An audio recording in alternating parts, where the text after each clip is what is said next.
And then once you do one thing, So we're gonna get to that. I'm gonna talk more about MyFitnessPal and tracking your food. But you do, Mindy, you don't have to do that. That's the thing. It's not realistic. It is not realistic to live your life measuring every single thing you put in your mouth.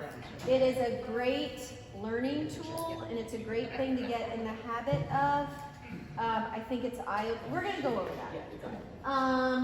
So again, don't get hung up on details in your meal plan. It's meant to be a guide. What I found when I don't measure food is that I don't eat enough vegetables and Right. protein. And then come like 10 o'clock at night, you can't access that stuff. So it's like, I'm not going to eat a chicken breast right now, but I should have probably eaten it at Right. dinner.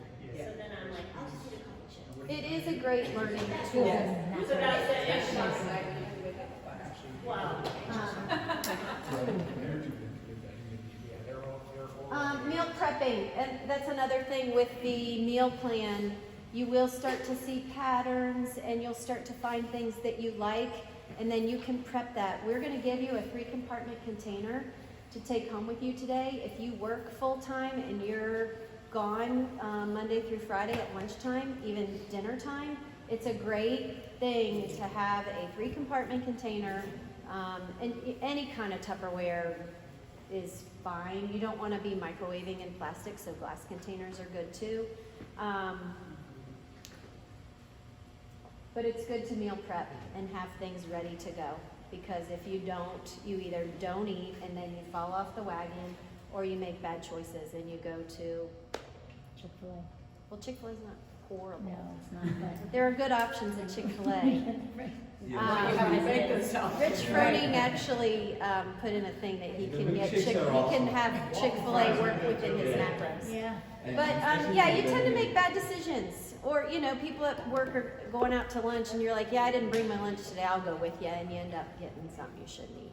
Or they order appetizers and you eat the appetizers. And you'd be much better off if you brought your food with you. So have a plan. If you don't want to cook your week's worth of meals on Sunday, I get it. It's a lot of work. It will serve you well.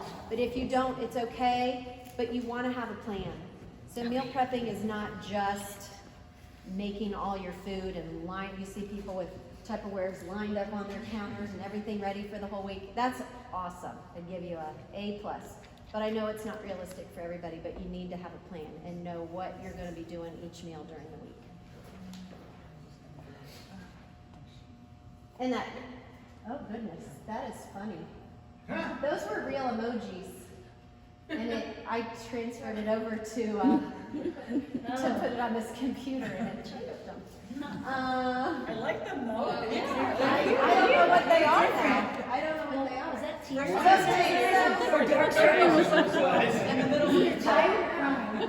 So, logging and tracking.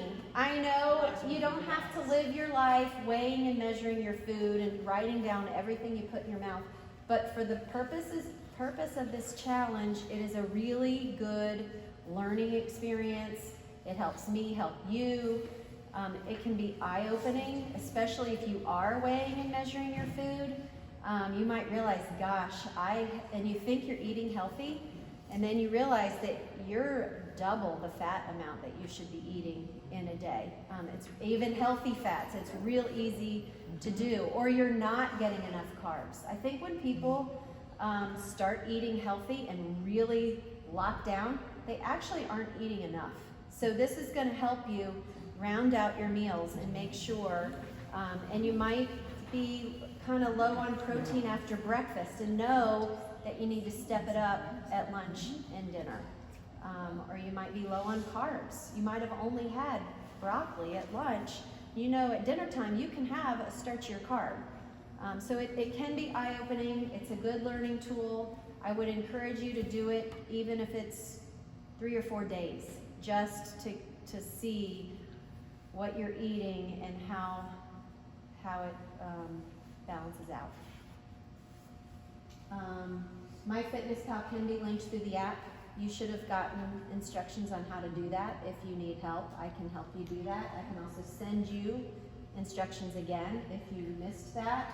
I will not be reviewing or analyzing your food logs during this challenge, but if you have questions and you need some help, I can offer suggestions and help you there. But reviewing food logs and analyzing those is going to be more for ongoing coaching once we graduate from this, when you really want to start. Once you've kind of learned the basics, we'll start dialing it in. And in my further. Fitness Pal, there's a place, Heather will give you, she gave me like a total calorie and a breakdown, you know, the 40, 30, 30. But my Fitness Pal defaults to 50 carbs, 20, 30 or something. And the calories are slightly different when I put in my height and weight.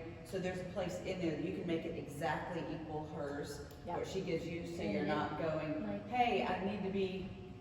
And a lot of 50 people calories think off. you have to be a premium member of My Fitness. You don't, Pal. it's on regular, you don't have to pay for it. I have a little video I can send Yeah. you of So instructions. once we on get how that to do specialized guide for our particular needs, that's gonna tell us the breakdown? Or does everybody use the breakdown that's in here? You're gonna do 40%. Everybody does that? Yep, everybody's the gonna do that. calories. Oh, the Just I'll give you a calories. calorie Yeah. goal. So the number of grams of stuff that Yes. we do. Less than Yeah. okay.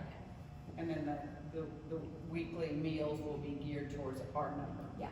Be able to hit our numbers. Alcohol. Yay, fun. You guys, we know that, again, You it's don't have to life. You don't have to lie. That's what it is, right? But when you're drinking every night, or you're drinking 4 nights a week and drinking a lot, it is not going to help you get to your goals. So, you want to limit your alcohol intake. Pick the days of the week that's really important to you, where you're in social situations when you really want to enjoy a few drinks. When you're sitting at home alone on a Tuesday night and you're bored, probably maybe not drink that night. I know it's easy, it's an easy habit and a rut to fall into, but try to make it count.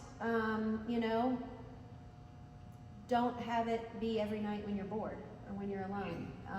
It's not necessary. So keep it to a minimum. On the nights you do drink, try to limit it to 2. Drink water between those 2. It will help a lot. It'll make a difference. Go ahead. The other thing with what you're drinking, obviously sugary mixed drinks, a margarita, even the skinny margaritas, they still have the agave, it's still sugar. So try to stick with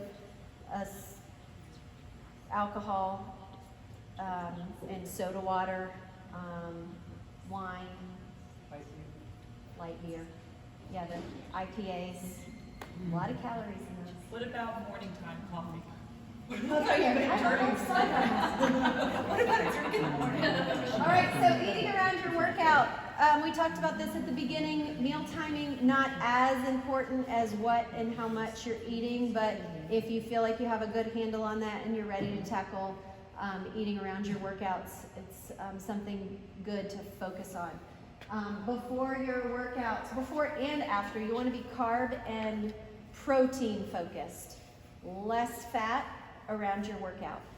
After the workout, you want to eat between within 60 minutes, probably 20 to 30 minutes after a workout, up to an hour is when you're going to see the most benefits.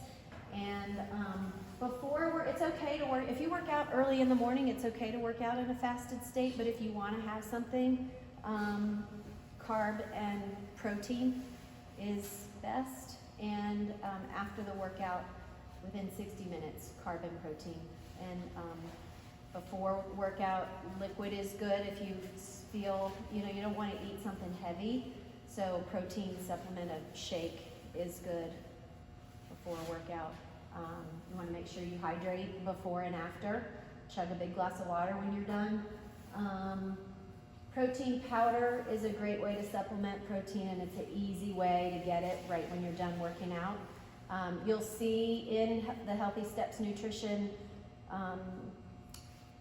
recipes, there are like these. She prescribes or specifies the Ascent protein powder that we're using. So it's clean ingredients, good quality. It tastes great. Sometimes I know you've probably bought protein powder that's disgusting. It's not all disgusting. Some of them do taste really good, scent tastes great. And we have those $39.99 for a bag, 2-pound bag. And I used Little sample ones. $3, and we have the pre-workout too. Yeah, I was gonna send some. I used the Ascent vanilla bean and the chocolate peanut butter to make these.